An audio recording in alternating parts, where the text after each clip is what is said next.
Esto es La Entrevista con Raúl Valladares.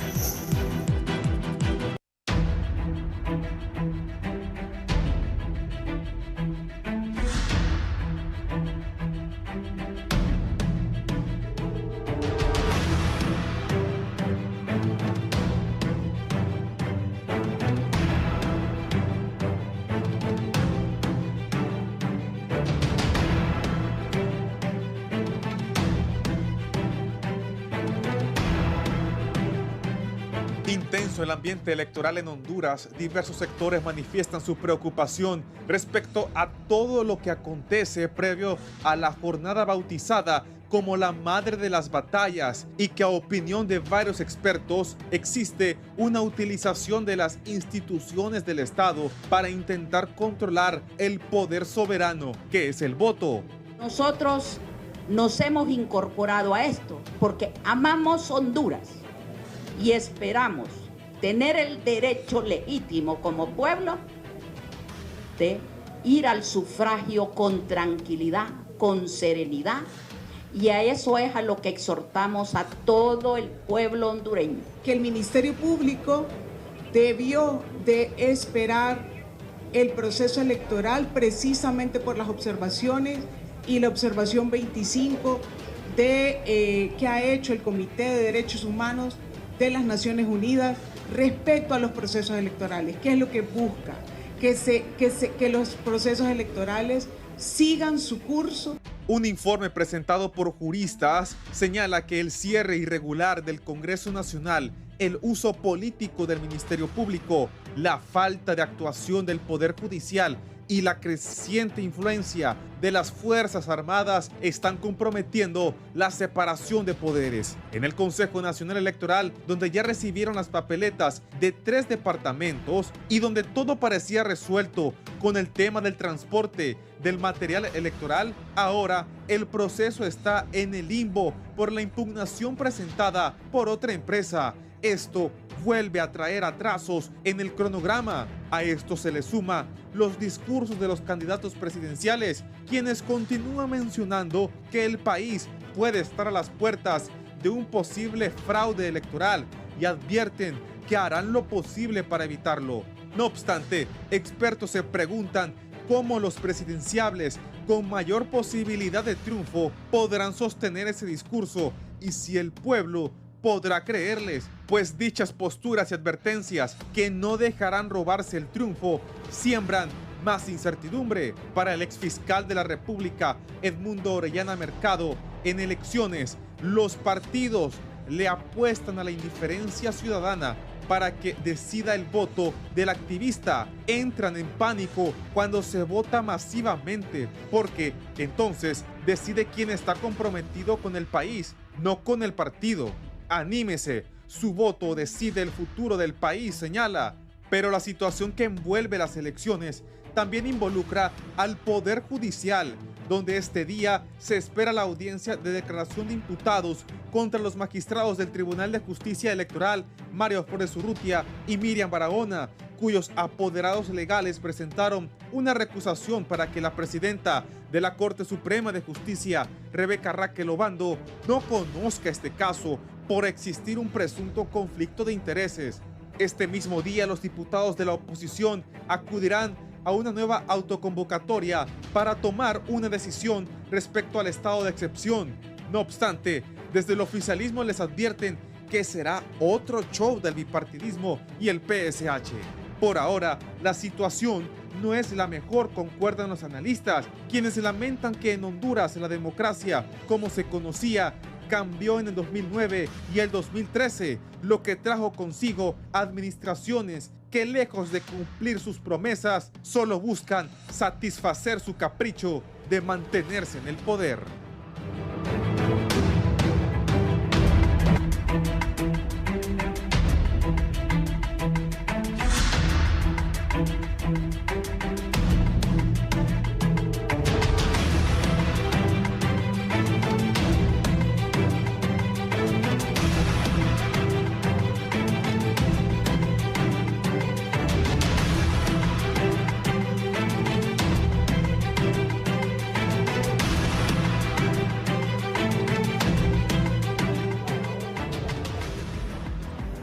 Buenos días, gracias por estar en la entrevista, bienvenidos. Hoy es martes 18, faltan 12 días para las elecciones.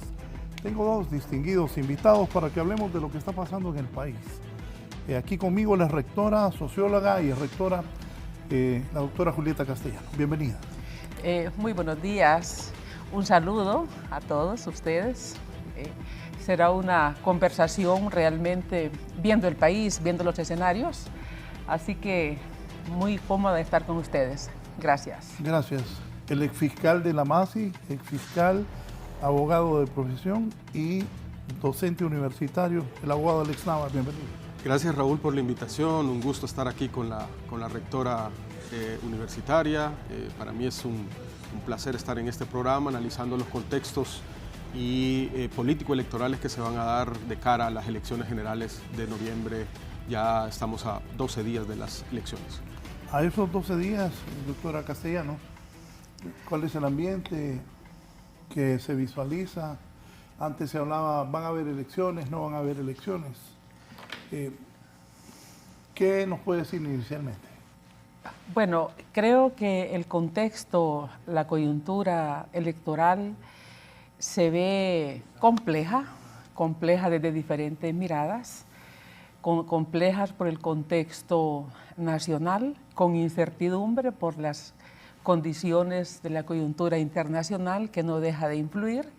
Y creo que yo en lo personal, allá por el mes de marzo, no ponía en duda que habrían elecciones. Dije, van a haber elecciones, pero van a ser complicadas. Los escenarios van a depender de muchos elementos. Y creo que en esta situación tenemos como una serie de aristas que podemos ir identificando. Primero, los órganos electorales. Ese es un tema que amerita verlos con algún nivel de detención y análisis.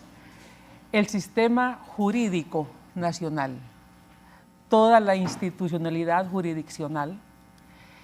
El Poder Ejecutivo, específicamente en su componente Fuerzas Armadas y Policía Nacional.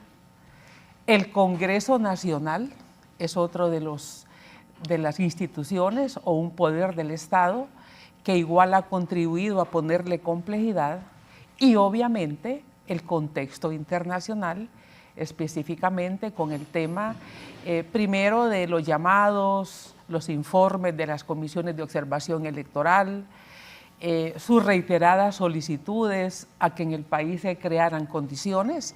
Intervinieron básicamente todas las instituciones y a través de los organismos multilaterales intervinieron todos, y finalmente pues habló el gobierno de Estados Unidos a través del Departamento de Estado. Creo que si vemos estos elementos, el Consejo Nacional Electoral ha estado básicamente en una constante interferencia desde otros poderes del Estado y de un conflicto interno. Esta interferencia yo creo que viene desde la composición con los actuales consejeros. Creo que las declaraciones que dio originalmente y prematuramente el consejero Marlon Ochoa, que había un acuerdo entre los tres partidos y dijo la forma como se iba a distribuir el órgano en su momento. Eso reacomodó las fuerzas políticas, no quisieron caer en evidencia que había acuerdos, recompuso la dirección y los tiempos en el órgano, y eso creó ya una confrontación de manera casi permanente. Las intervenciones del fiscal general, opinando sobre las consejeras, casi amenazando que podía actuar. Luego vino el 9 de marzo con toda la complejidad que ya conocemos, y creo que terminó de complicar los órganos electorales las aspiraciones del diputado Jorge Cálix de ser candidato. Eso llevó al Tribunal de Justicia Electoral, que no estaba en el escenario de conflictos, a un escenario de conflictos que hoy tiene a la Corte Suprema de Justicia también en el tema, que la Corte había estado un poco al margen. El Congreso Nacional con sus actividad semiparalizada casi los 4 años y que ese parálisis se hizo mucho más evidente y fue mucho más clara ya este último digamos, semestre. La reunión autoconvocada que extiende el periodo, la reunión de junta directiva que no reconoce esa extensión del periodo, y luego esa inacción del Congreso Nacional respecto al estado de excepción que permitió que el Poder Ejecutivo prácticamente le usurpara una función, y el Poder Ejecutivo enviando a la Gaceta una extensión de los estados de excepción sin ser ratificado por el Congreso. Esa debilidad y esa subordinación del Congreso Nacional ha sido obvia y le ha hecho un daño inclusive a la Junta Directiva y al partido que tiene el control de la Junta, digamos, directiva. Luego, si vemos también ya el tema de las Fuerzas Armadas, que es otro elemento del conflicto, unas Fuerzas Armadas muy activas, opinando políticamente de los temas del Ejecutivo. Cuando las Fuerzas Armadas se pronuncian por la Ley de Justicia Tributaria, cuando las Fuerzas Armadas plantean que no son subordinados al Consejo Nacional Electoral, pues si es que no son subordinados en temas de defensa y seguridad, están a disposición del Consejo Nacional Electoral en temas electorales. Esa es lo que manda el artículo constitucional. Luego, esas salidas del jefe de Estado Mayor Conjunto, bastante altaneras y fuera de lugar para referirse al Consejo Nacional, digamos, Electoral y al proceso en sí, una Policía Nacional que permitió que los colectivos de Libre impidieran la entrega de las ofertas cuando se tomaron las instalaciones del Consejo Nacional Electoral.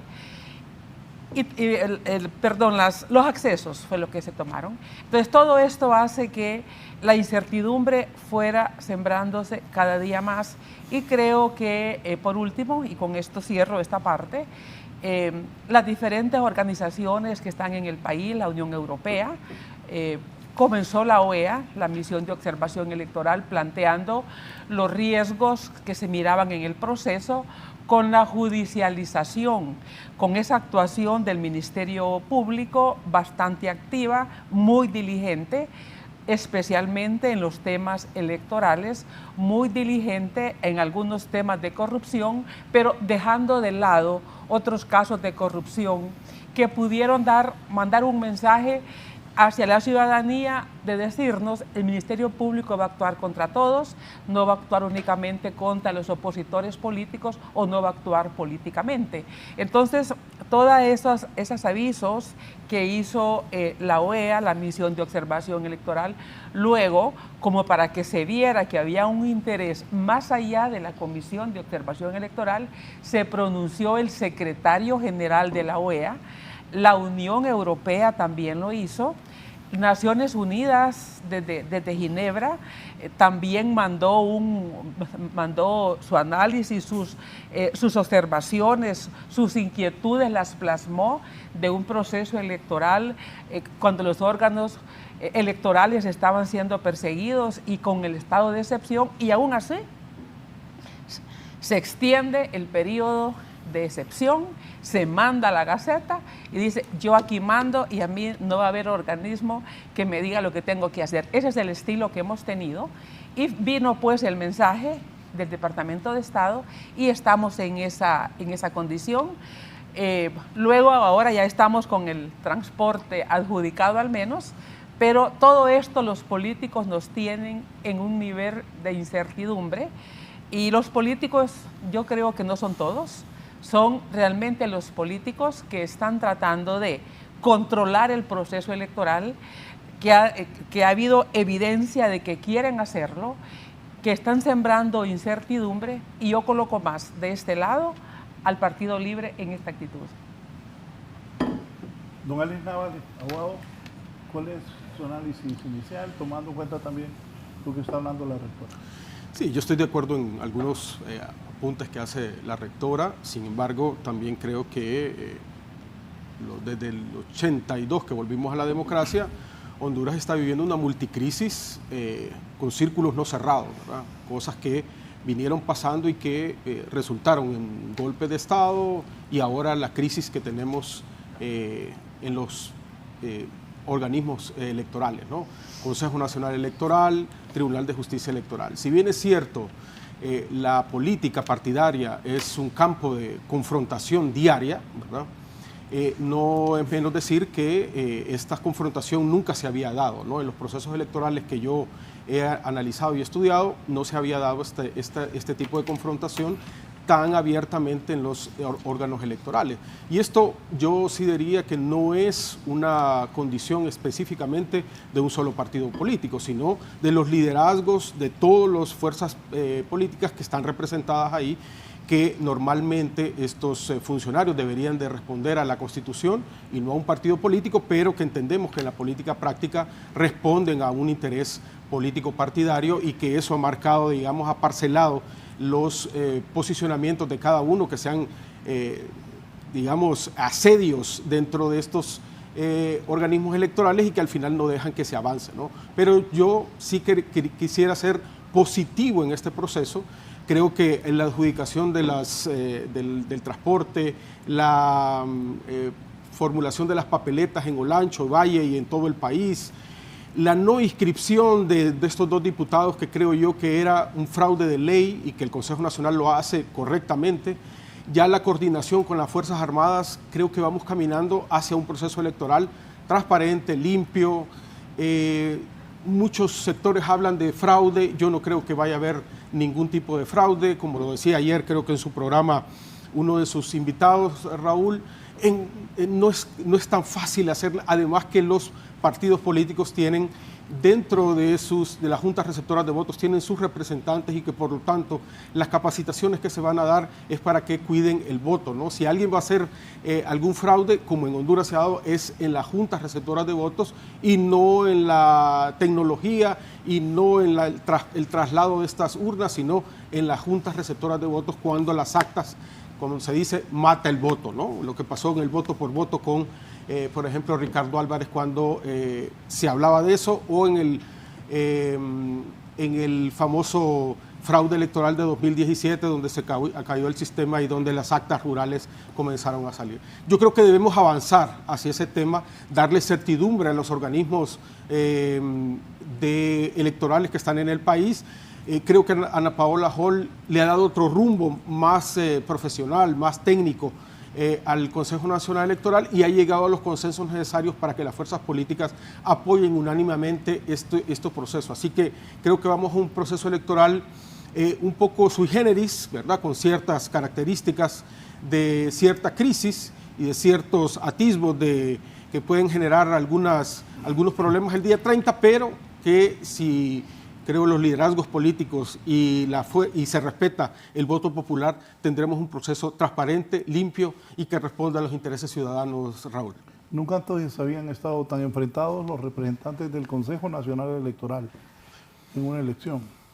En especial la nacionalista abogada José López y el del Libre Marlon Ochoa. Ataques y contraataques. Cuando las urnas andaban en buses rapiditos también fue otro gran problema.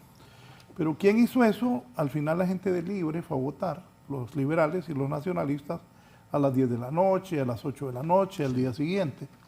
Pero eso generó ya desconfianza, y desconfianza también en las Fuerzas Armadas. ¿Cuál va a ser el rol de las Fuerzas Armadas esta vez? Bueno, eso es lo que estamos por ver. ¿Qué papel va a jugar las Fuerzas Armadas? Y por lo tanto, mi hipótesis ha sido una, conociendo la subordinación de las Fuerzas Armadas y cómo los que gobiernan tratan de atrapar las Fuerzas Armadas, de engolosinarlas, de darles. Eso lo han hecho los gobiernos, los presidentes, tener las Fuerzas Armadas de su lado. Algunos lo hacen con un perfil bajo, sin mucha exposición pública. Solo quiero decir algo ahí. Enfócame. Y siempre de nada le sirve. Siempre de nada les sirve, pero el daño que hacen al país es grande. De acuerdo. Es grande. Pero para lo que ellos quieren de tenerlos controlados, al final no pasa eso. No pasa. Pero de acuerdo con usted, Sí. eso afecta. Los quieren, eso afecta. Para el caso, nosotros tuvimos un jefe de Fuerzas Armadas que fue realmente de un protagonismo diario, Gustavo Álvarez. Luego vino todo aquel periodo donde hablamos de relaciones civiles militares. Mire, la cooperación gastó millones haciendo ese proceso de apoyo para la reforma. Se escribieron libros. Naciones Unidas lideró ese proceso. Vino, recuerdo, el ministro de Defensa de España, el ministro de Felipe González, don Narcís Serra, vinieron de Chile, de Uruguay, era una cantidad. Todo ese proceso llegó hasta el gobierno del presidente Ricardo Maduro. A tal grado, y se inició precisamente con el gobierno del presidente Reina. Aquello de que los militares acá hay que sacarlos de la administración pública. Los militares no son cogobierno, los militares no son parte del poder ejecutivo. Por supuesto que la comandante en jefe pues es el presidente o la presidenta quien ejerce funciones, pero tiene sus roles específicos. Por alguna razón los políticos no se confiaron entre ellos mismos, los constituyentes, y ponen a las Fuerzas Armadas como garantes de la democracia. Los que dan el golpe son garantes de la democracia. Esa es una aberración realmente y por lo tanto bien hecho que siempre se está pidiendo y se ha vuelto a pedir en este momento, lo hizo la Comisión de la Verdad, que las Fuerzas Armadas se elimine sus funciones políticas de la Constitución, porque eso es lo que le hace objeto del deseo. Entonces los políticos, los presidentes, los seducen, les dan, los llevan a viajes, les compran, les hacen regalos suntuosos para tenerlos contentos. Ellos saben que son importantes y que son un poder real. Y luego pasaron unos jefes de Estado Mayor conjunto que ya ni nos acordamos quiénes eran. Hay nombres que ahora dicen fue jefe de Estado Mayor. No me di cuenta, ¿verdad? No tuvo protagonismo. Tomando café solitos. El siguiente salto que hemos dado con un jefe de Estado Mayor conjunto, con un protagonismo que hemos visto, claro, el general, digamos, Romeo Vázquez, por su involucramiento en el 2009, lo que tuvo que enfrentar, lo que hizo, etcétera. Pero ahora el general, digamos, Roosevelt Hernández. Entonces, todo eso hace que las Fuerzas Armadas hoy sea una gran incógnita. ¿Qué van a hacer? Y son parte de la mayor incertidumbre. Mi hipótesis ha sido que las Fuerzas Armadas, si el partido, ellos van a cuidar sus privilegios. Si ellos ven una amenaza de pérdida de privilegios con el nuevo gobierno que haya, van a tratar de, y si ven que ese partido gana, que ese partido puede ganar, se van a comportar de una forma horizontal al poder, no cercano a los que gobiernan, si ven que ganan. Pero si ven la posibilidad de que el partido que gobierna y que les ha dado los privilegios puede ganar, van a hacer lo que el partido de gobierno quiera. Ellos se van a acomodar.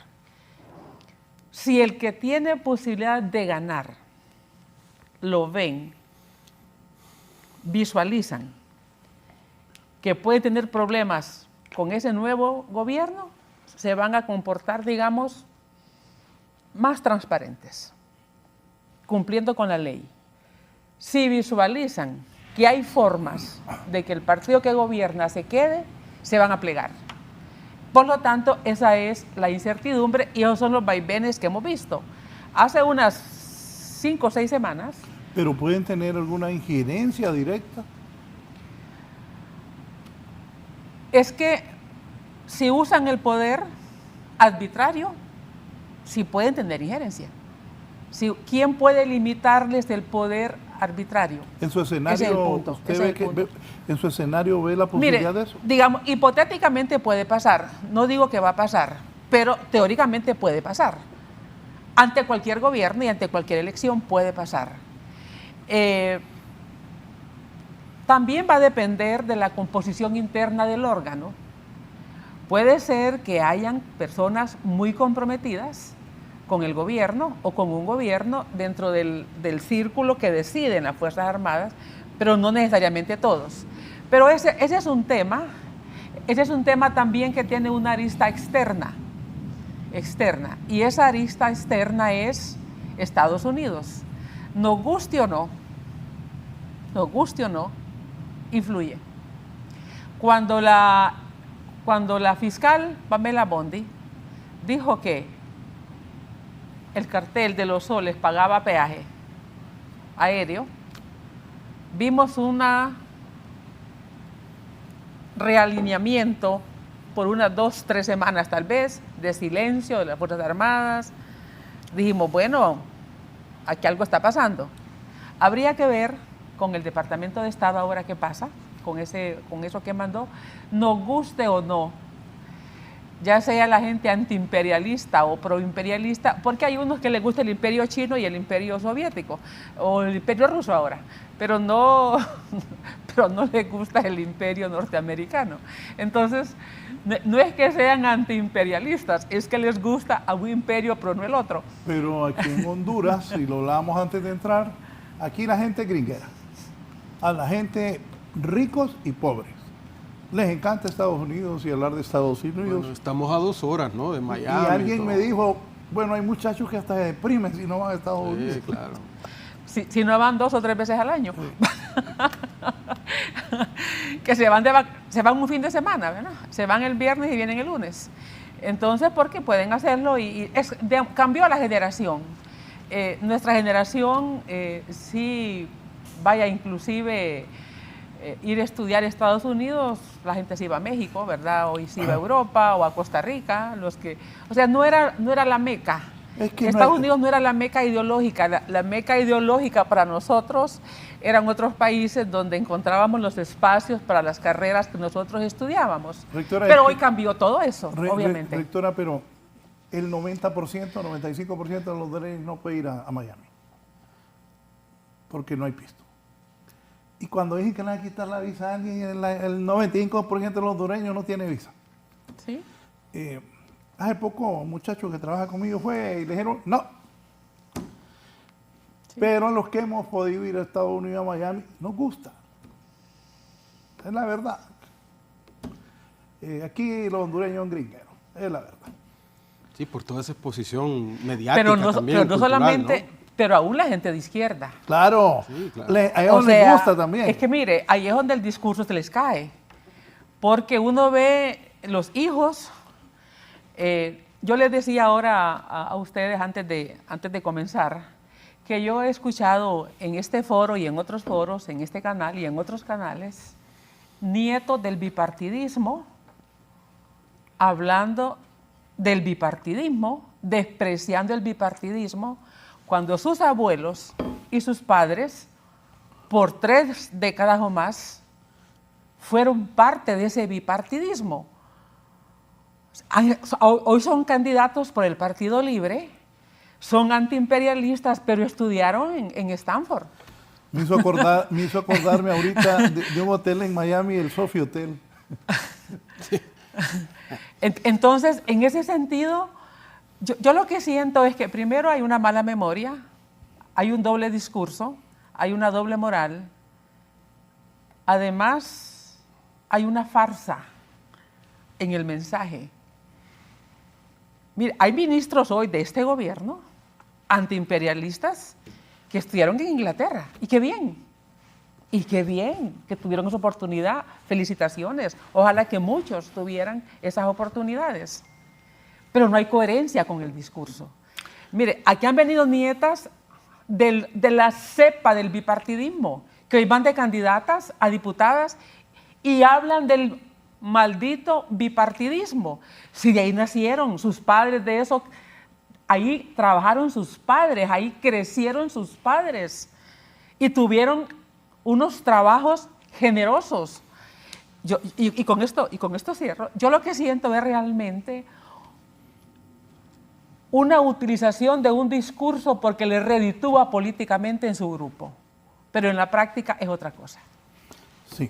No, yo sí creo que, hablando de los militares, solo es de, digamos, revisar un poco el libro Los Deliberantes de Matías Funes, donde los militares nunca han sido obedientes, nunca. O sea, miremos la historia desde 1982 a la fecha, nunca han sido obedientes, ¿no? Siempre han tenido un papel preponderante, un poder fáctico dentro de las estructuras de poder, ¿no? Aquí han habido jefes de las Fuerzas Armadas que han dicho hay que reelegir un presidente, ¿no? Y nadie se rompió las vestiduras para decir, sí, está cometiendo un... Yo creo que las Fuerzas Armadas, y yo coincido con la rectora en ese punto, hay que sacarles el plano político y que no sean los garantes de la democracia. Los garantes de la democracia son las instituciones que nos llevan adelante con un proceso electoral y que además que soportan los andamios del Estado de Derecho. Yo sí creo que las Fuerzas Armadas deben jugar su rol constitucional de cuidar nuestras fronteras, de colaborar con la seguridad pública en el caso de que la policía sea rebasada, pero darles esa cuestión de trasladar urnas, de cuidar las urnas y todo, no considero que no es lo conveniente ya en estos contextos, ¿no? Yo creo que el legislador lo hizo en el tema porque estamos saliendo de un proceso de dictaduras militares y que ahora pues ya eso se ha sobrepasado, ¿no? Amén del golpe de Estado del 2009, que fue un poco más complicado. En el tema de hablar del bipartidismo, yo sí creo que, por ejemplo, usted analiza la historia, los que fueron rehenes del Imperio Romano, por ejemplo, fueron los que se levantaron en contra de ellos, ¿no? Los grandes rebeldes como los galos o otras culturas estudiaron en Roma y después se levantaron contra ella.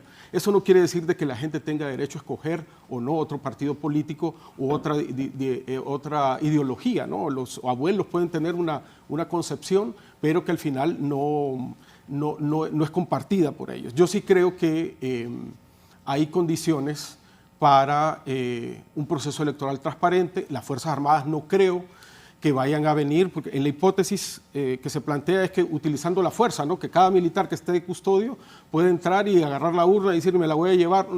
Yo en este contexto democrático no creo que las Fuerzas Armadas, principalmente su cúpula, vaya a meterse a este tipo de problemas, sino que tienen ya sus discusiones, sus ideario, su ruta ideológica sobre este tema, y creo que no se van a prestar a un tema de meterse a un problema tan grande de atentar contra el proceso democrático. Más bien creo que las Fuerzas Armadas lo que deben de hacer es un apoyo al Consejo Nacional Electoral en todas las acciones que se estén llevando con el proceso de transportar las urnas y llevar esta transición democrática que sea para el mismo gobierno o que sea para otro partido político, que sea de la mejor manera y sin mayor trauma y sin mayor drama, como muchos nubarrones se están dando en este momento. Bien, voy a hacer la primera pausa.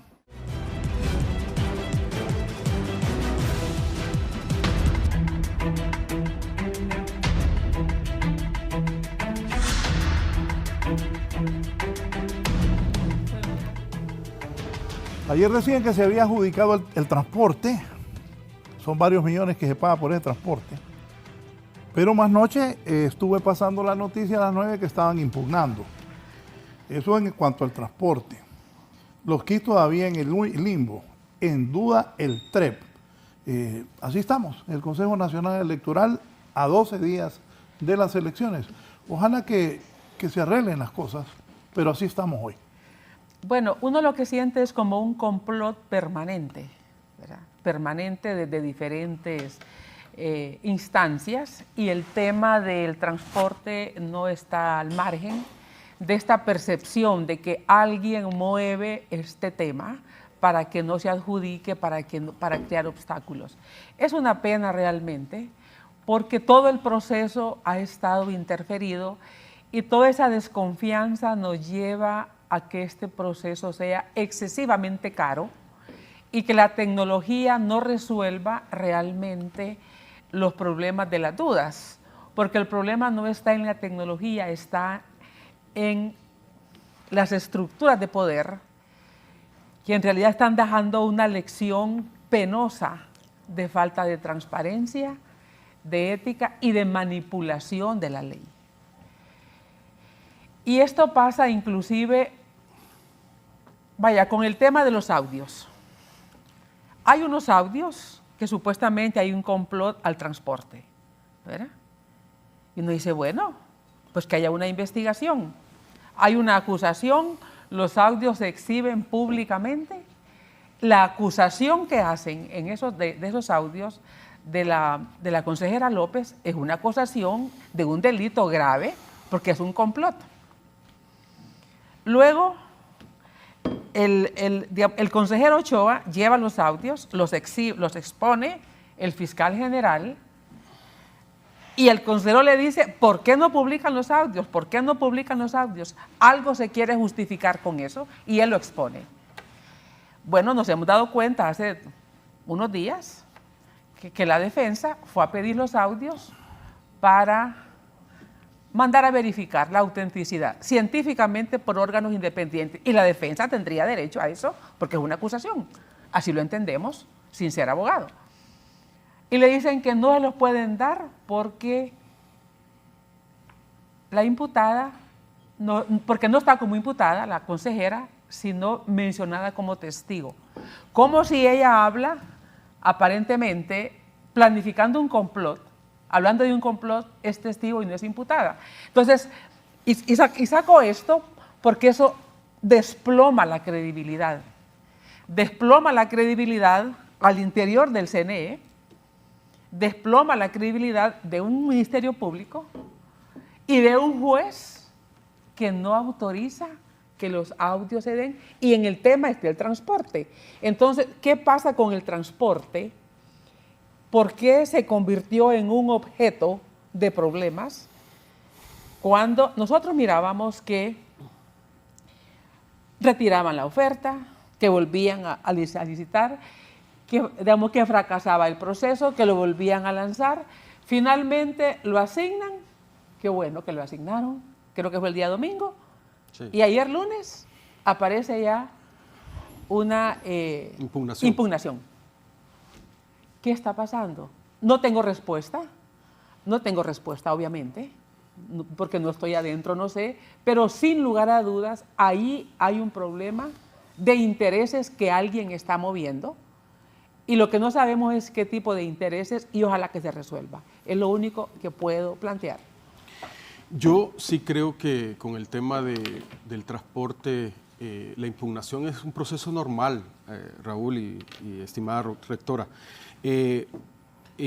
Cuando alguien se mira aludido o que no ganó una licitación, pues puede impugnar y sin lugar a dudas poner los recursos legales que tiene. Eso no quiere decir de que la impugnación le vaya a pegar, ¿verdad? Es una cuestión normal en el procedimiento administrativo de las asignaciones que se dan en las contrataciones del Estado, ¿no? Así que yo creo que por ahí no va a pegar nada, excepto que haya una cuestión que la impugnación haya defectos de fondo que afecten realmente el tema logístico que se va a dar el transporte, ¿no? En relación a los audios, ayer escuchaba a algunos juristas que estaban hablando sobre este tema y decían el tema de las comunicaciones y el tema de la intervención de comunicaciones.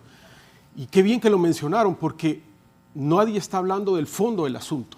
El fondo del asunto con esos audios, es cierto, hay responsabilidad del Ministerio Público en presentar, digamos, la minuta científica, ¿verdad?, de a dónde fueron mandados esos audios y cuál es la certificación de esos audios para saber exactamente si eran reales o no. Pero si podemos ver de que hay comunicaciones que fueron infiltradas de alguna forma, que pueden ser utilizadas en juicio o no, esa es una cuestión del Ministerio Público, estamos hablando de que hay condicionantes de ciertos sectores del país en atentar contra el sistema democrático y el sistema del Estado de Derecho, las elecciones, ¿no? Y esto creo yo que puso un nubarrón negro en el tema electoral y la misma consejera se abstiene de conocer el tema del transporte. Ella dice no voy a conocer porque le puede provocar un conflicto de interés grave y eso puede decir que el Ministerio Público pueda proceder contra ella por una continuación de esta conspiración. No estoy diciendo que ella, digamos que estos audios todavía no están certificados por el Ministerio Público. Debe haber una certificación y debe haber una acusación. Ahora, hay estrategias en materia penal que le dan a las personas, a los ministerios públicos, capacidades de poner un requerimiento fiscal en ciertos momentos.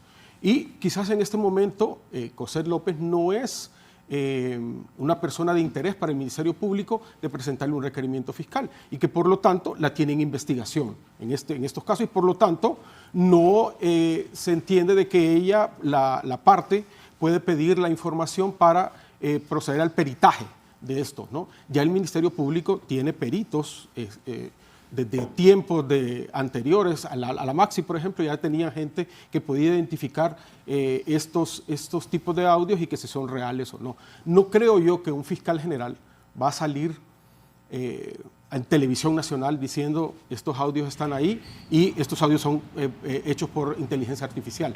Creo yo que hay un tema de responsabilidad por parte del ente fiscal y que ojalá se llegue al fondo del asunto. Porque no solo son esos audios, son audios también del Tribunal de Justicia Electoral, que se reunieron con dos, ¿verdad?, cuando la ley específicamente lo prohíbe, y eso debe ser perseguido por el Ministerio Público. Ayer también se hablaba del tema del juicio político o el requerimiento fiscal, ¿verdad? Y yo le escuchaba que había que hacer juicio político primero, y yo me preguntaba, ¿qué tal que no fuera prevaricato judicial? ¿Qué tal que fuera otro delito? Por ejemplo, homicidio, robo, asesinato, parricidio. Entonces el Ministerio Público tiene que esperar en una deducción de responsabilidad por la comisión de un delito que le hagan un juicio político para poder presentar la acusación. No, puede hacerlo independientemente porque el juicio político es un tema administrativo que lo que busca es la separación de un cargo. Ahora, la deducción de la responsabilidad la tiene el Ministerio Público presentando una acusación ante un juez competente, que en este caso será, creo que, la magistrada presidente de la Corte Suprema de Justicia. Así que creo yo que hay que darle un poco de validez a la institución.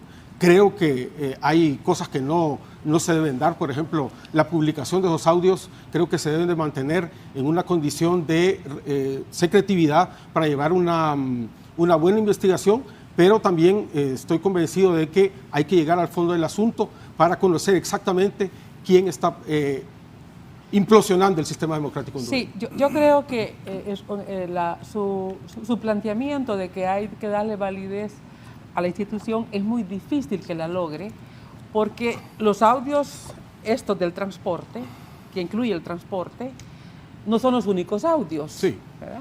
Entonces, en ese sentido, cuando yo hablaba del desplome de la credibilidad, tiene que ver con el contexto en su conjunto. Porque la gente común, los que no somos abogados, pero tenemos sentido común, comparamos, analizamos y concluimos. Para el caso, hay unos que por diferentes razones hemos tenido acceso a saber un poco más de los procedimientos. Yo estuve en la Comisión de la Verdad. Sí. Nosotros no publicamos la carta de renuncia del presidente Zelaya cuando nos la dieron en el Congreso. Nosotros la mandamos a un peritaje internacional. Porque si lo hubiéramos hecho aquí, un peritaje no se hubiera creído, porque todo el país estaba involucrado a favor o en contra, y otros indiferentes. Sí. Se fue a una investigación forense fuera del país. Y hasta después se dijo, no es la firma del presidente Zelaya en esa renuncia. Espérame, enfócame. Entonces... Es que no puedo dejar pasar eso. Entonces, okay. Yo tenía razón, que no era la firma de él. Sí. Que bien, marquen eso. Esas cosas no son correctas. Claro. Y mire que todavía está impune esa cuestión. Claro. ¿No? Entonces, en ese sentido... ¿Quién falsificó la firma? Sí. Claro, pero nosotros pedimos investigación en la Comisión de la Verdad, ser, ¿no? porque sí. había que hacerlo. Sí. Por eso es que este audio pero debe refuerza ser lo que investigado. usted dice, lo que él dice. de que eso debió ser como lo hicieron ustedes en privado. Sí, yo lo he dicho. O sea, debe ser Sí. una investigación. Claro, pero manejarse. ahí es donde el pedido del abogado Nava de que se confíe en la institucionalidad es difícil. Porque las acciones dicen otra cosa. Para mandar a una investigación hay que pedir un vaciado telefónico también. Y ese vaciado telefónico lo pide, esa petición de parte. No es cualquiera que va y dice, mire, empresa tal, yo quiero que me haga un vaciado. Ese es un proceso legal. No, y lo tiene el Ministerio Público, rector. ¿Sí? Entonces, en ese sentido, cuando viene el fiscal y expone los audios y los plantea, eso nos obliga a pedir que se llegue al fondo del problema. Claro, así es. Que se llegue al fondo. Pero además, ¿por qué la credibilidad se expone? Porque hay otros audios que no ha investigado el fiscal general y que los vimos públicamente expuestos en un carro cuando iba hablando una diputada con un ministro. ¿Y qué pasó con esa investigación? Sí. Y hay otros, como el narcovideo, que tampoco se ha investigado. Entonces, como varios, ¿verdad? Varios. Varios. Sí, pero el que fue público para los que han sido de manejo de conocimiento público porque salieron, porque se filtraron, al menos esos. Porque hay de varios partidos políticos. Entonces, cuando un ministerio público exhibe institucionalmente un audio y no avanza con los otros, ¿cómo se le puede pedir a la gente que confíe en una institución? Es mucho pedirle a la población que confíe en una institución que está teniendo este desempeño. Y solo estoy hablando del tema político. Mire Corium, que es otro caso sensible. Se ha nombrado una comisión que integra el diputado Barrios. ¿Sabe de qué me río? Es que el Congreso no es un órgano de investigación, es el Ministerio Público. Y el Ministerio Público debe de investigar a quiénes devolvieron los 460 millones que ya devolvieron. ¿A quién se lo dieron? Entonces, los que tenemos sentido común, que no somos abogados y que no sabemos de procesos, este caso, aquel caso y este caso, ¿cómo se está manejando? Y ahí es donde vuelvo a los nietos del bipartidismo. Yo sé que cada quien tiene derecho a formar nuevos partidos, a no heredar el partido del abuelo o del bisabuelo, claro. Todo el derecho. Claro. Pero cuando mi nuevo partido, por el que yo me rasgo, hace esas cosas, ¿en qué se diferencia del bipartidismo? ¿En qué se diferencia de ese bipartidismo? Por eso es que a estas alturas Libre tiene complicaciones con el voto. Porque Libre nunca entendió que votaron por él muchos, y al menos como diputados, muchos le dimos el voto a Libre. En la planilla de diputados, muchos, y me incluyo yo. Yo le di el voto a muchos diputados de Libre, a Francisco Morazán, que hoy no van a salir. ¿Hoy no van a salir? No. Aquí en Francisco Morazán van a salir unos 4 diputados. ¿Cómo? Ya puso nervioso un montón de Libre. Ah, no, claro. 4 diputados de Libre en Francisco Morazán. 4 o 5 lo más. Con optimismo 5. Y en Cortés van a salir 2 o 3. Vaya. Con optimismo 3. Entonces, mire, y ellos saben eso. No. Claro. Se mueren. Lo saben. No. Mírenme los ojos. Lo saben. Los diputados. Y el partido lo sabe. Y usted sabe que ellos lo saben. Repítame, ¿cuántos van a salir de Libre en Francisco Morazán? Realistamente, 4. Con optimismo, 5. ¿Y en Cortés? Realistamente 2, con optimismo 3. Y si de 43 diputados Libre saca 6 o 7, tienen problemas. Ese es el problema que tenemos en ese es el problema de la complejidad de estas elecciones. Solo le pregunto, ¿esas estadísticas qué piensa? No, yo he visto otras métricas, ¿verdad? Otras métricas un poco distintas a la de la rectora, pero esto es una cuestión que todavía el 30, mire, a Trump, y usted lo sabe, Raúl, decían que le iba a pegar una petateada a Kamala Harris y mire lo que pasó. Milley decían que perdía las elecciones en las métricas que tenía las elecciones legislativas de medio término y terminó aplastando a la izquierda, ¿no? Pero las encuestas en Estados Unidos ya del último, un poco se elevan cuando renuncia de la candidatura el presidente Biden. Sí, pero decían que Kamala iba a ganar. Pero fueron 2-3 semanas. Y fue aplastante hasta en el círculo del acero, que está en Wisconsin, perdió las elecciones. Así que yo sí creo que hay, y que estamos ahí muy cerca de los 800,000 nuevos jóvenes, por ejemplo, que van a votar. Yo creo que estos no tienen partido político y el voto independiente sí va a elegir cuál va a ser la elección. No, el voto independiente no vota por libre. Yo sí creo... libre, o sea, no vota masivamente, sí van a captar. ¿Sabe por qué? Porque ese es este problema de que hemos visto esta complejidad electoral. La candidata de libre hoy anda en 18% de intención de voto. Hoy, 18%. Lo más que ha subido es 22, 23. Como le digo, rectora, eso podría ser... Bajó muchísimo. Creo que en la embajada americana sí están esos números, de juro, pero en otros sí están. No me asocie con la embajada porque yo no le digo yo que hay condicionantes que dan... que hay encuestas que dan de ganador. Por ejemplo, miré ayer una que daba ganador a Rixi, otra que a Fura y tercero Narral. Otra que ganaba a Fura, otra. O sea, en la guerra de encuestas en este momento. En este programa, en este canal, yo vi la única encuesta que he visto que pública, de las que han publicado, que Rixi gana, es de la empresa mexicana. La de Roy Campos. No, pero sí, que habló Roy Campos. Y no pudo explicar la muestra. Yo estaba viendo el programa desde mi casa. Mire. Que estaba Eugenio Sosa aquí. Estaba el ministro del INE explicando la encuesta. Eugenio. Y llamó el subsecretario de Planificación. Llamó al programa y dijo, va a hablar de México el fulano de tal, ¿verdad?, para que explique la muestra, porque no estaba quedando claro cómo habían sacado ese dato. Llamó y no pudo explicar. Porque mire, es diferente que la muestra sea de los lugares donde yo voy ganando. Y ese señor ha sido respetado. Sí. Pero mire, bueno, yo no lo conozco, yo no puedo... Colombia, México, Ecuador. Lo que yo vi es que él no pudo explicar la muestra.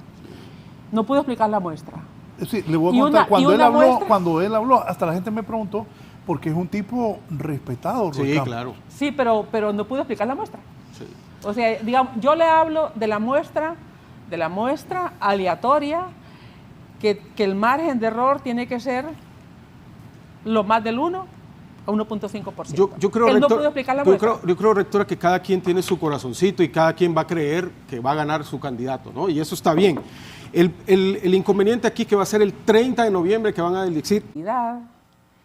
Que el tema del empleo no es fácil. Yo no digo que un partido puede resolver todos los problemas de un país, no es posible, pero ver síntomas de que hay cambios.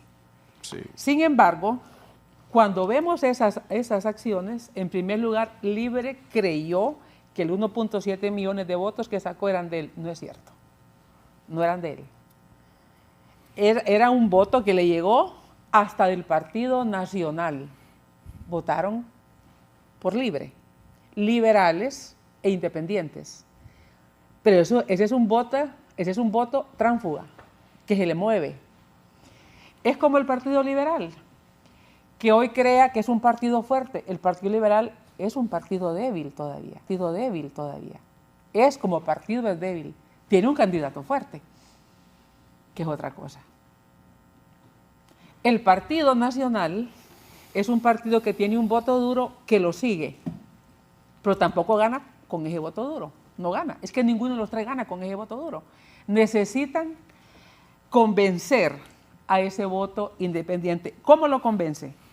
¿Cómo se convence el voto independiente? Es un voto que tiene empleo en otro lado, no en el gobierno, que no necesita una canasta familiar, que no necesita un bono.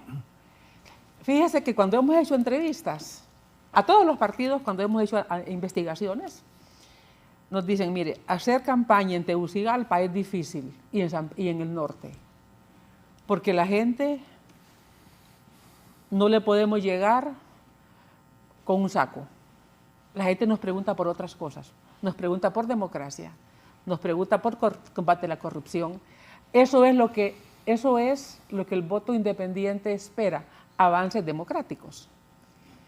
Es más fácil, nos lo han dicho así, es más fácil ir con una pipa de agua a la Canaán, porque la gente le llevamos agua y les estamos ahorrando que ese día se compre un chimbo de agua. En el norte, ¿por qué el norte es difícil? Porque difícil me refiero, electoralmente no es fácil conquistarlo, a eso me refiero, no a otra dificultad. ¿Por qué no es un voto fácil de embaucar? Mire, nos han dicho, nosotros aquí no dependemos de un trabajo de gobierno. Nosotros dependemos de nuestro trabajo. En Ceiba, ¿sabe qué nos han dicho en Ceiba? Esta ciudad, cuando las compañías bananeras eran las que administraban la ciudad, y la salud y todas las escuelas, era otra. Llegaron los políticos y Ceiba se parece al resto de Honduras, se arruinó. Claro, eso lo dice la gente mayor que vivió aquella experiencia del plantón y de que esas cosas, ¿no? Entonces, el político, digamos, libre, le está apostando igual que el Partido Nacional al voto rural. ¿En qué andan ahorita los del Partido Libre? Mire, entregando bonos a diestra y siniestra. Y eso porque la gente a uno se lo dice, es porque nosotros salimos al campo. Les están entregando 2 sacos por familia, por casa, por votante. No por casa. Y tenemos los audios. Entonces dicen, miren, hay que, el que aparezca en el censo mensualmente le va a llegar, el censo de las primarias, el que aparezca en el censo mensualmente le va a llegar su bolsa. Entonces, apostando en el voto rural que hizo el Partido Nacional. ¿Y eso cuándo lo esperaron? En marzo. ¿Lo empezaron? No sé cuándo lo empezaron, pero sí hubo mucha distribución a través de estas secretarías que manejan los fondos sociales. Sí. Y la gente, eso al final lo desprecia, fíjese. Nosotros estuvimos, yo estaba en el norte, estaba en Atlántida, el 13 de octubre del 2021, cuando se anunció la alianza. Y la gente tuvo una gran expectativa con la alianza. Y nos decían, la alianza me refiero, 2021, PINU con el PCH y Libre. Yo estaba en el norte, andábamos en unos grupos focales. La gente tuvo gran expectativa. ¿Y sabe qué nos decía la gente? Molesta, porque el Partido Nacional estaba entregando estufas, chimbos de gas, colchonetas, desde ETA y OTA, las habían tenido guardadas y andarlas entregando antes de las elecciones. Mire, la gente se siente indignada y humillada. Y al final, aunque le den, vota en contra. Mire, eso que anduvieron dando ese bono climático en lugares que no había llovido todavía, ¿verdad? En el norte. Eso la gente lo ve.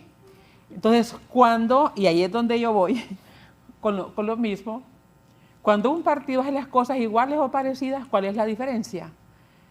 Entonces, ¿por qué se maldice al bipartidismo si en la práctica se parecen mucho?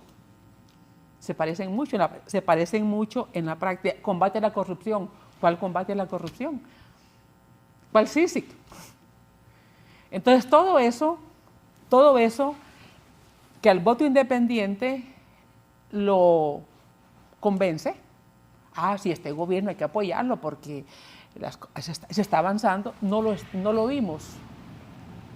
Y hoy ese voto o está retenido con ese 19% de indecisos o dice voy a probar con otro para ver qué pasa.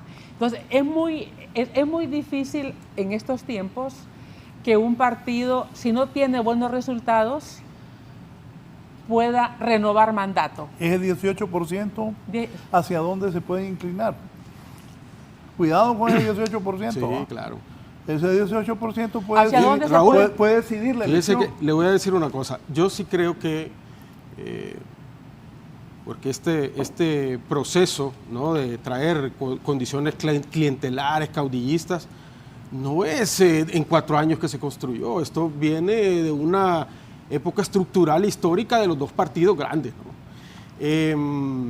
Yo siempre digo, bueno, hay que, como dice la rectora, hay que buscar el tema de la corrupción. Sí, bueno, si vemos las listas de los otros partidos políticos, o sea, aquí hay casos de la Maxi, casos del Ministerio Público anterior, están ahí en esos listas de diputaciones a candidatos de elección popular.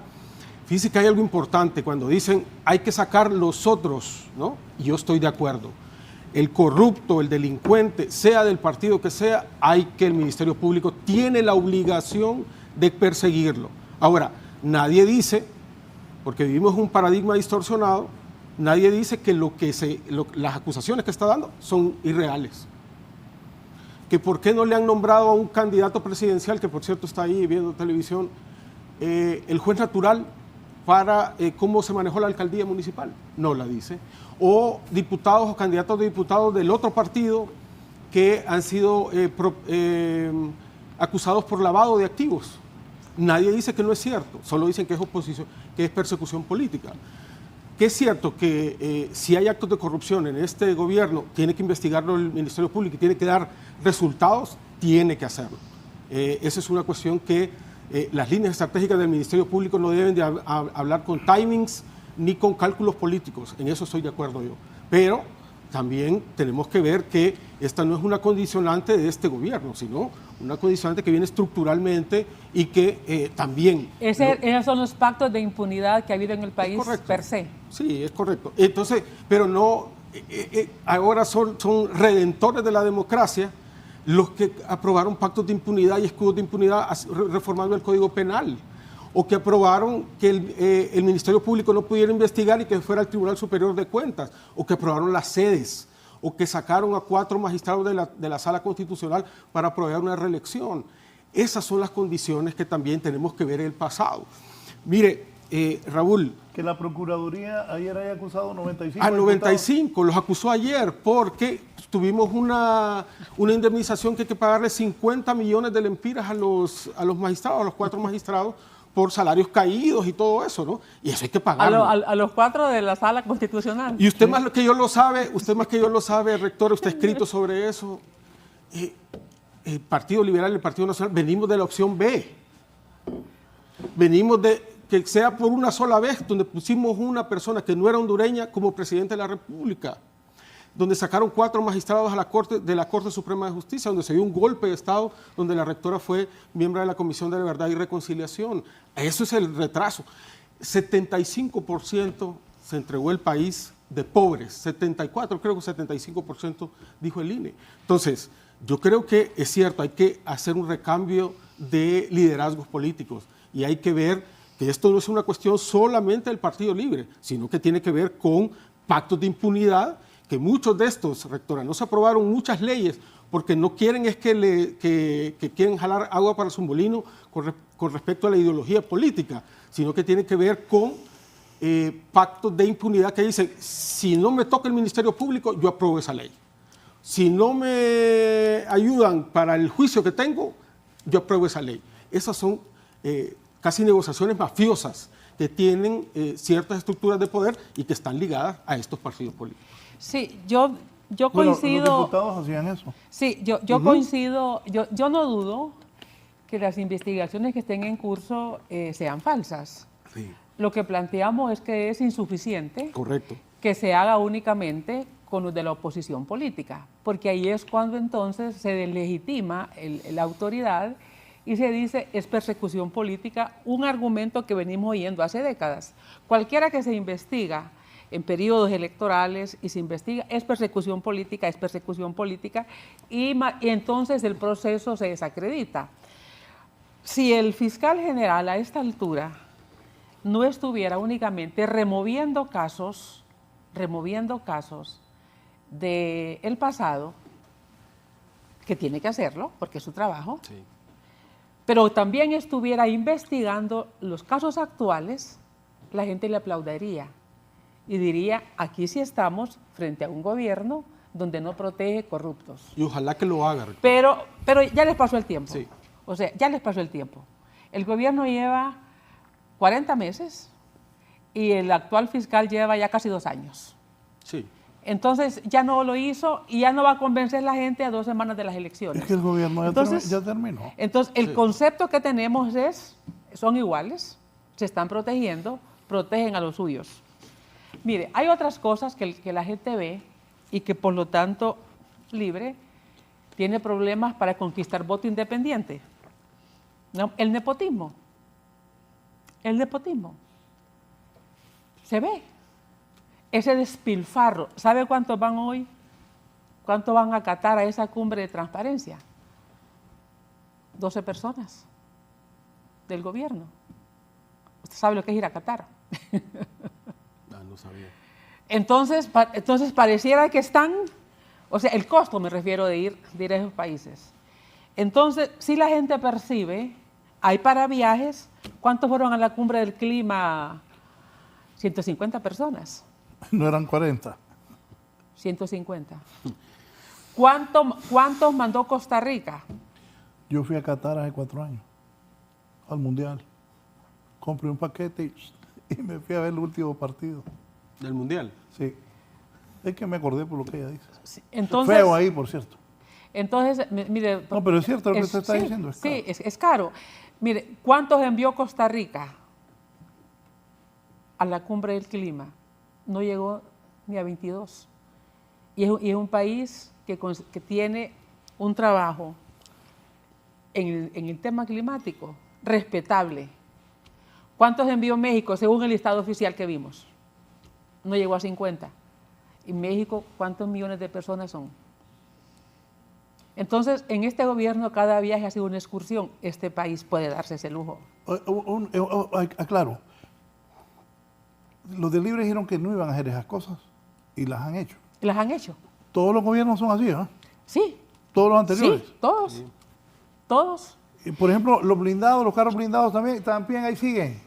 Y un gran séquito atrás de... No, eso no es correcto. En un país tan pobre no es correcto. Entonces, ahí es cuando la gente dice, son iguales, son iguales, son iguales. Y eso es, vamos a seguir en lo mismo, vamos a seguir en lo mismo. Y siempre fracasamos como ciudadanía electora porque no hay realmente una visión de Estado, pero como los que están tienen que irse, porque ella dice, estamos hasta aquí, tienen que irse. Entonces, es un voto para que se vayan. Pero el voto en realidad no es porque se esté convencido que los que van a llegar van a hacer las cosas mejor. Si ellos pensaran en continuar en el poder, en hacer un buen trabajo, construirían un tipo de gobierno diferente. Pero, al no hacerlo, volvemos entonces a las marañas, a las patrañas que estamos viendo y que ya vimos.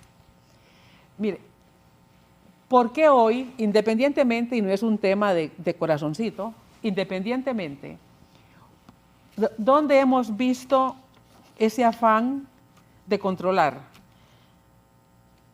Cuando Marlon Ochoa no asiste a las sesiones, y fue por bastante rato, se paralizó la parte administrativa. ¿Qué es lo que uno presume? No quiere ir porque van a ir a votación, él rompe el quórum, o sea, hace quórum, y si se vota, si lo que se va a decir es 2-1, no quiere que se apruebe eso porque no les conviene. Eso es la lógica formal. No sabemos el fondo, pero deducimos eso. No van los suplentes, porque igual en la distribución que se hizo el tripartidismo, los suplentes se lo dieron al PSH y el PSH hoy es redondo. Y esos 2 suplentes obedecen a Libre. Entonces Libre tiene 3 representantes en los órganos electorales. Por eso no van los suplentes. Lo mismo en el Tribunal de Justicia Electoral. ¿Por qué no fue Mario Morazán? Porque hacía quórum y si votaban, Libre perdía la elección, porque se estaban 2-1. No van los suplentes, porque esos suplentes también se los repartieron y se los dan a Redondo, que el PSH son de Redondo. Entonces, cualquiera que vaya hace quórum y no hay que hacer quórum. Entonces, ¿qué percibe la gente? Ah, están obstruyendo el proceso electoral. ¿Quién carga con esa duda? El Partido Libre, porque es el que no va a las reuniones. Pero ¿quiénes hicieron esas negociaciones, rectora? No, yo dije que el tripartidismo. O sea, ¿quiénes votaron 86 votos, por ejemplo, por el fiscal general? Fíjese Sí, que el ahora voy a, solo le voy a decir esto. Ok. El Partido Nacional tiene el director de fiscales, que es el cargo, digamos... Pero le quitaron poder, ¿verdad? No, ejecutivo, que pasan todos los requerimientos fiscales por él. Pero le quitaron poder, ¿verdad? Al director de fiscales. O sea, yo lo que le puedo decir es que el director de fiscales lo tiene el Partido Nacional. El Partido Liberal tiene al adjunto, que el adjunto realmente se dedica a cosas de cooperación y otros asuntos, pero el Partido Nacional lo tiene. ¿Quiénes votaron a favor de eso? ¿Quién hizo esa ley electoral? El Partido Nacional.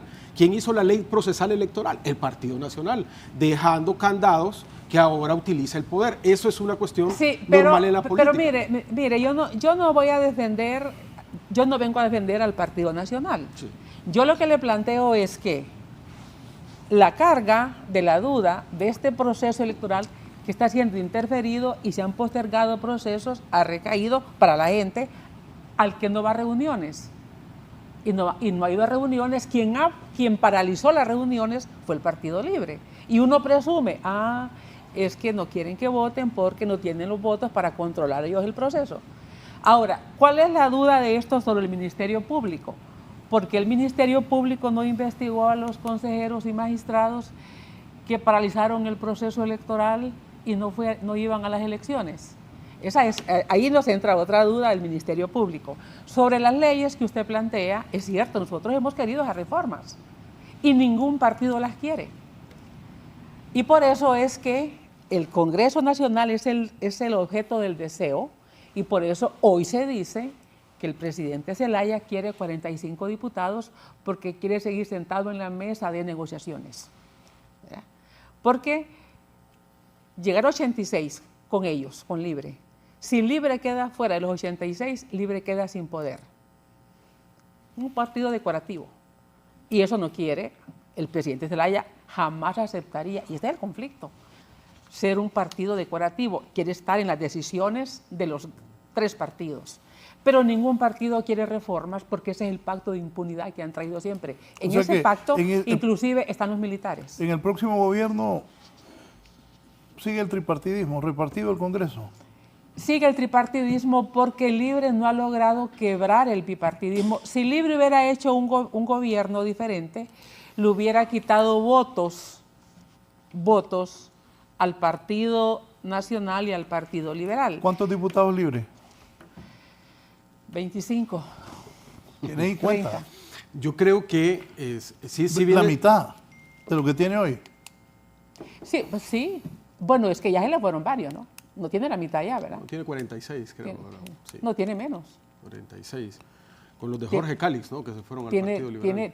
Tiene menos. Mire, en las elecciones primarias... Quien esté en el poder no va a tener, no alcanzará 85 votos. No, sin Libre. 65. Con elecciones transparentes no llega no llega, porque se ocupan para estar en los 86. Para estar en los 86 requeriría que el Libre tiene más de 40. Más de 40. Liberal Nacional. Fíjese que yo creo que el Partido Liberal, por lo menos en Francisco Morazán, no sé el resto, creo que sí está renovando bastantes diputados, bastantes candidatos nuevos. Yo creo que el Partido Liberal va a mejorar su grupo parlamentario. Porque nosotros vemos lo que usted ha dicho, abogado, que el día que se apruebe el presupuesto, algunos se enferman, no van, ¿verdad? Está el papá enfermo, aunque sea de mentira, o se van del país a propósito. Uno ve eso. No nos engañan, diputados, no nos engañan. Hoy hay más información.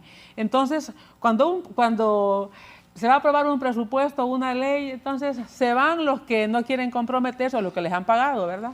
Se quedan los que están dispuestos a dar la cara y enfrentar y dicen, bueno, ya no voy a volver y voy a votar, ¿verdad? Sabemos eso lo sabemos.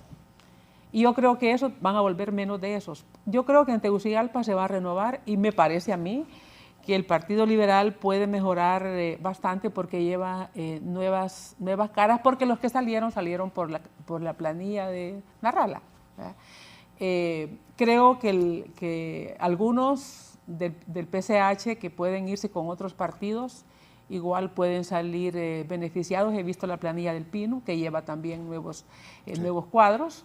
Yo creo que esos dos partidos pueden potenciarse. No le miro a la democracia cristiana, ¿verdad? Que renueve. Yo creo que ese pleito que tienen ahí son dos y se pelean cuatro, ¿verdad? Entonces es realmente penoso, ¿verdad? Que llevar piratas de la política es complicado, ¿no? Es complicado. Y yo le voy a decir, un partido. En todos los partidos, ¿verdad? Llevar piratas que siempre han estado en otros partidos y llevarlos ahí siempre va a causar un problema con los liderazgos cacicazgos que tienen los partidos. Pero hay una crisis del sistema de partidos políticos, sí, claro. Porque en mi percepción, un partido que el candidato a la presidencia no es del partido, que la presidencia del partido no es del partido, ¿qué es ese partido? ¿Qué es ese partido? Y eso es la DC. Sí. Yo creo que esta es una crisis profunda y si no se han dado cuenta es porque son cómodos. Pero ¿cómo pueden justificar la DC? Pero me confundió porque alguien me escribió. Creí que estaba hablando del Partido Liberal. Ah, bueno, pero es que hay también... No, sí, creo que es lo mismo. Sí. No, pero es diferente, no es lo mismo. El Partido Liberal tiene un caudal, es un partido que a nivel de base, tiene una base que sigue a sus alcaldes. Sí, claro. Sigue a sus alcaldes. Tienen 100 Entonces, alcaldías. Sí, el Partido Liberal tiene problemas en la dirección central. Los grupos de poder en la dirección central que han desangrado al partido y que no les ha importado desangrarlo. El Partido Liberal, si en esta oportunidad no gana, tendría problemas, porque no es un partido que tiene un voto en la base. El mismo candidato lo ha dicho. El mismo candidato lo ha dicho, ¿no? Que si el Partido Liberal no gana, el Partido Liberal tiene una tendencia a desaparecer, ¿no? Eso lo ha dicho él, ¿no? Porque creo que yo creo que ahora sí se va a potenciar. Importar candidatos. Va a depender de creo cómo. Que el voto duro, no sé si va a votar. Y si ganan, va a depender de cómo se recompone el partido, porque yo creo que sí se va a potenciar en Cortés, se va a potenciar en Francisco Morazán, en otros departamentos se puede potenciar el partido porque ganaron otros que no son los que han estado negociando, ¿verdad? Hay unos que se quedaron de los que han estado negociando. Yo creo que el Partido Liberal puede repotenciarse bastante, puede ganar, es el candidato que ha tenido constancia en estar en primer lugar, no es que ha subido o ha bajado, ha tenido constancia. Entonces, en ese sentido puede mejorar, pero no es que no se hagan la idea que son un partido que está fuerte. Sí. El partido está acicateado desde sus mismas dirigencias, pujando por tener a sus operadores políticos en la dirección del partido.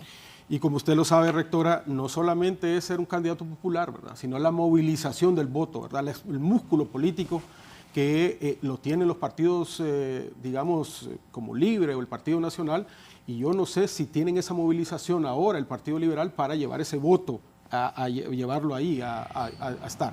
Yo creo que el 30 es que va a decir, yo creo que la moneda todavía está en el aire, el 30 se va a decidir. Yo no considero que con los vicios del Partido Nacional en temas de corrupción, principalmente de su candidato, y la cúpula que rodea al candidato Narrala, no sé si tengan el músculo político para llegar, ¿no? Pero puede ser que esto se pueda dar, va a ser el 30 de noviembre para hacerlo. Y ¿para dónde va a agarrar ese 18% de indecisos que dice la rectora? Con ese 18% se define la elección. Sí. No, es que la elección ya está casi definida, ya está definida si la elección fuera hoy. Yo creo que ese 18% lo que va a marcar es qué tan profunda va a ser la diferencia, ¿verdad? Yo creo que hay que tener también el parámetro de las internas, va a ser la diferencia. Mire, en términos generales, el candidato que ve en primer lugar siempre ha estado sobre 30. La candidata que ve en tercer lugar siempre ha estado bajo 20, excepcionalmente en 22, bajo 20. La diferencia es grande. Y el segundo lugar se ha estado aproximando a 30. Entonces, eso ha sido una constante en la mayoría de encuestas. Es difícil que eso revierta, y por eso, y es que mire, a mí lo que me ha sorprendido es que desde las primarias esos mensajes estaban claros. En las primarias Libre ganó 2 departamentos, en las primarias. Y para diputados, los diputados con más marcas fueron en su mayoría del Partido Nacional y del Partido Liberal. Ni en Choluteca, que el esposo de la candidata salió en primer lugar, está en tercero de la preferencia de los otros 2 partidos. En Choluteca, creo que fueron como 11,000 votos, el nacionalista cerca de 20 y el liberal por encima de 15.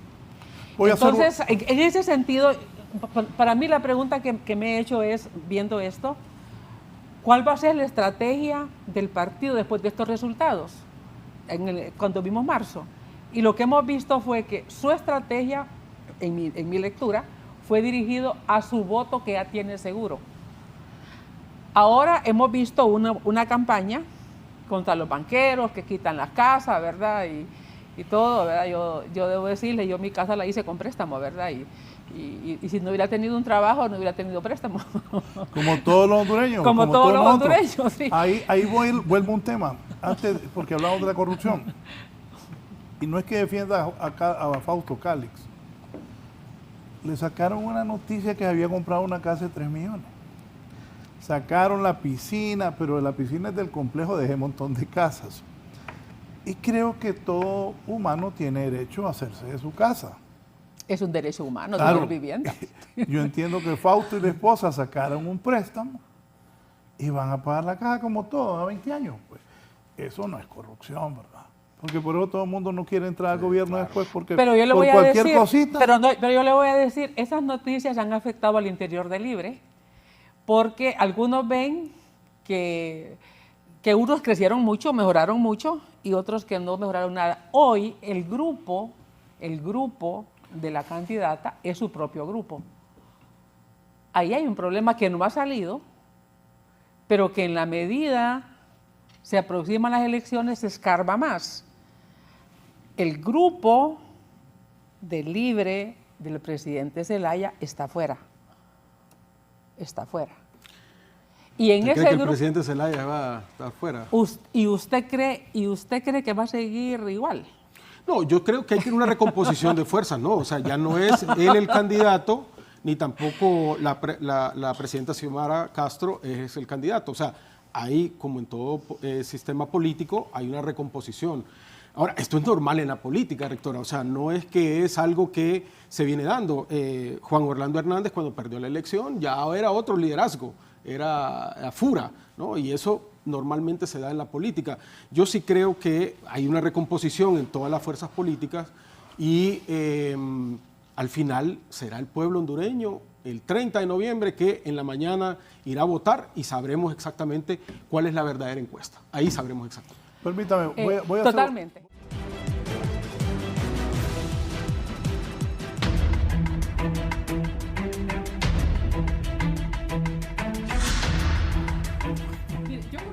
Sí, vamos al aire.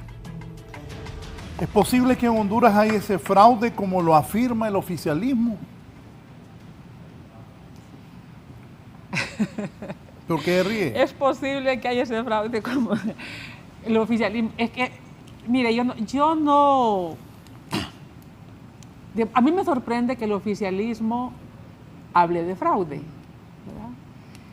Generalmente, y ya se ha dicho muchas veces, quien habla de fraude son los que están fuera del control del poder. ¿Por qué Libre siempre ha instalado la idea de fraude? En todas las elecciones. En el 2013 la instaló, primera vez que intervenía, y en ese momento también el candidato Narrala. Los dos había fraude, y los dos ganaron según ellos. En el 2017 la idea de fraude. En el 2021 en realidad estaba claro que no ganaba el Partido Nacional. y el Partido Liberal muy debilitado todavía, hice un candidato que le había ido bastante mal en las internas. Entonces, la idea, en el momento de la alianza, generó una gran expectativa. Y yo quiero decirlo, yo viví esa expectativa, lo vi en la gente porque andaba recorriendo el país por un trabajo que hacía de investigación académica. La expectativa en octubre fue muy alta. Entonces, tranquilo. Y fueron unas elecciones bastante tranquilas.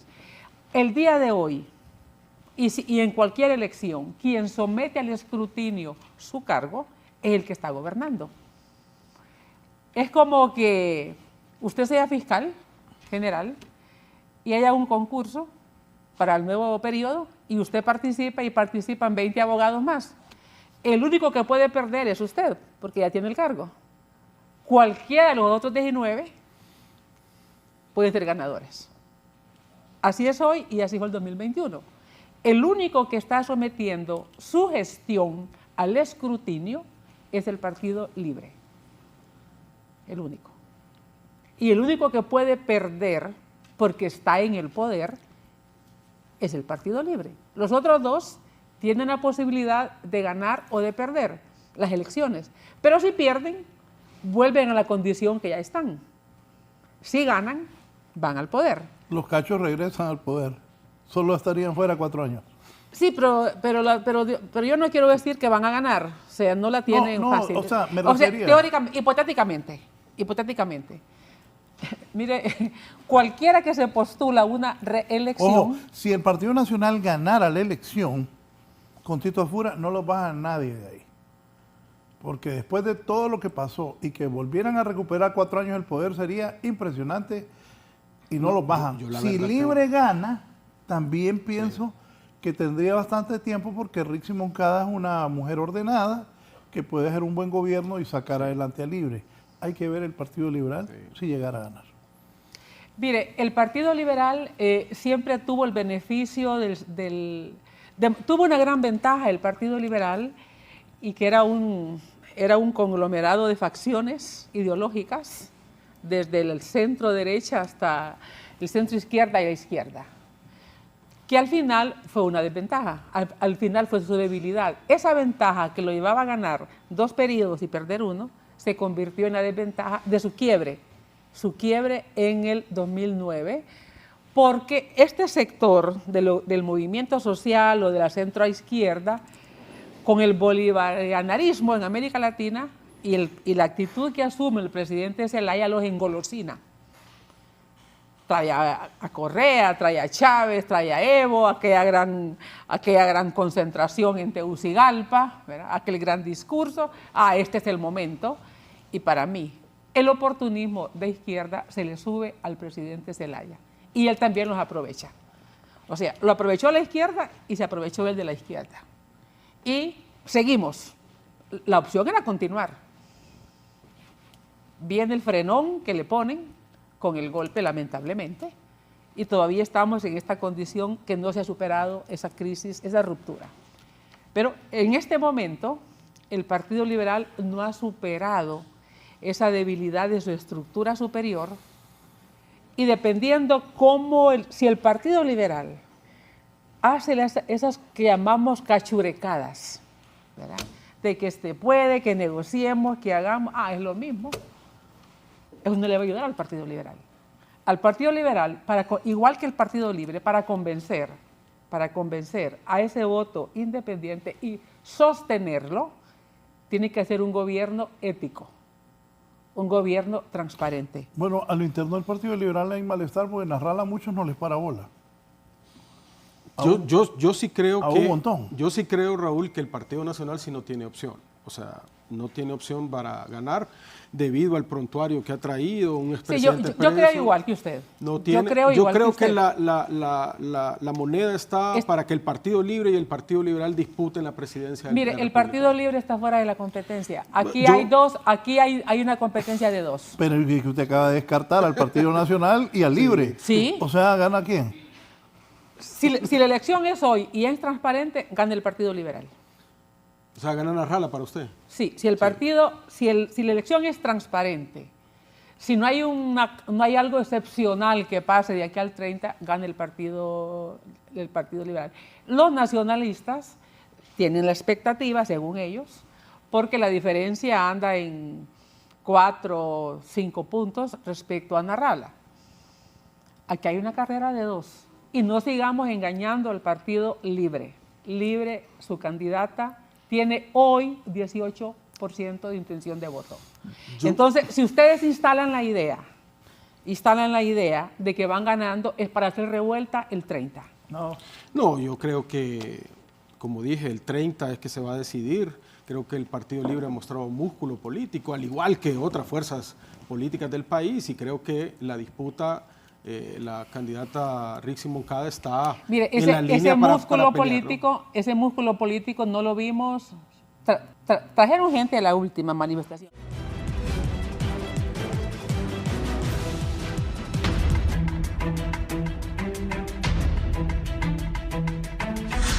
Ya está bien mayor.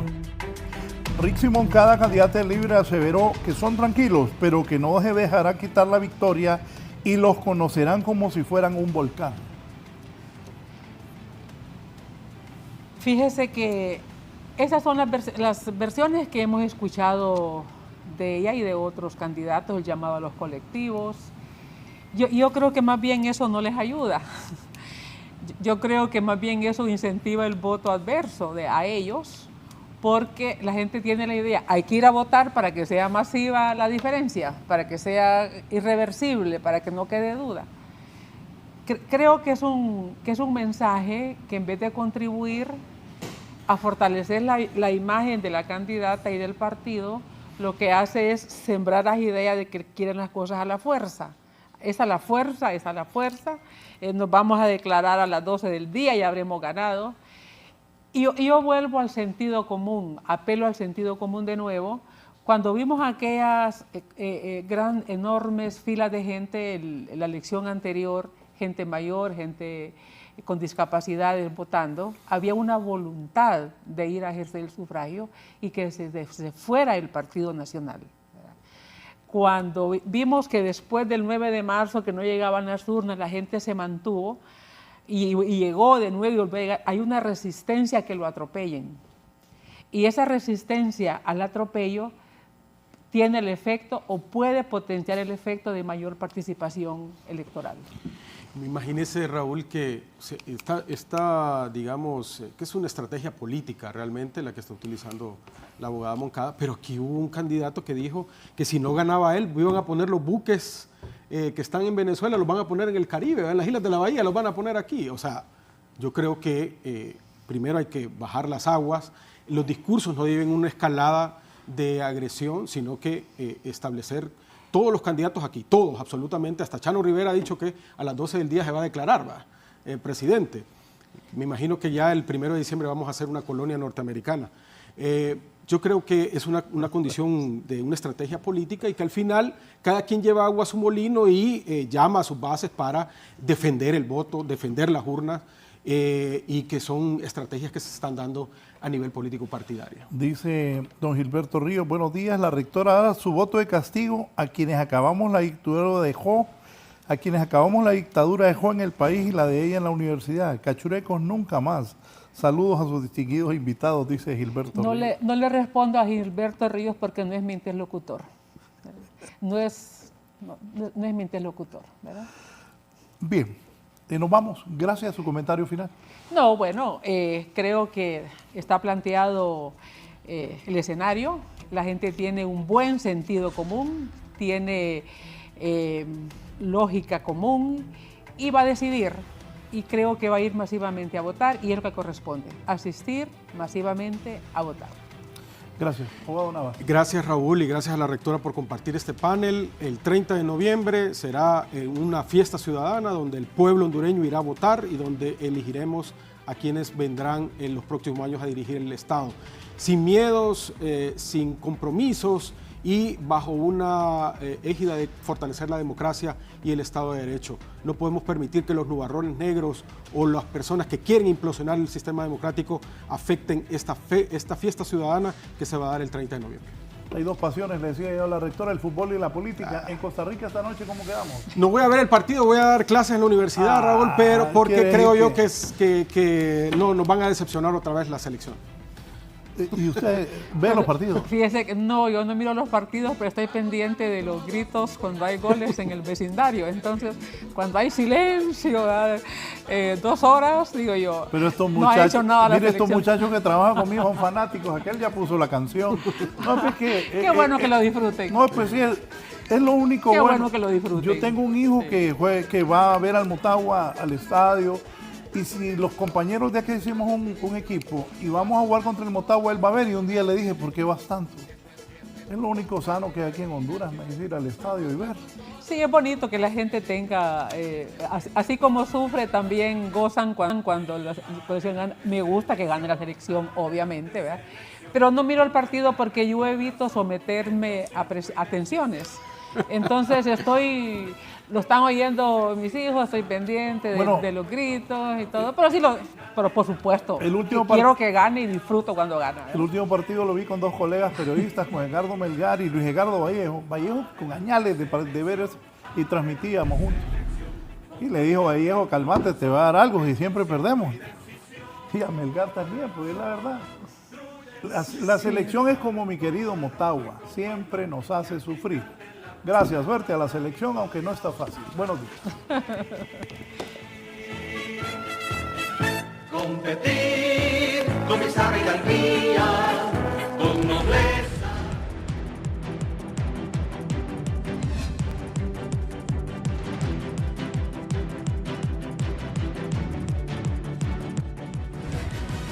Esto es La Entrevista con Raúl Valladares.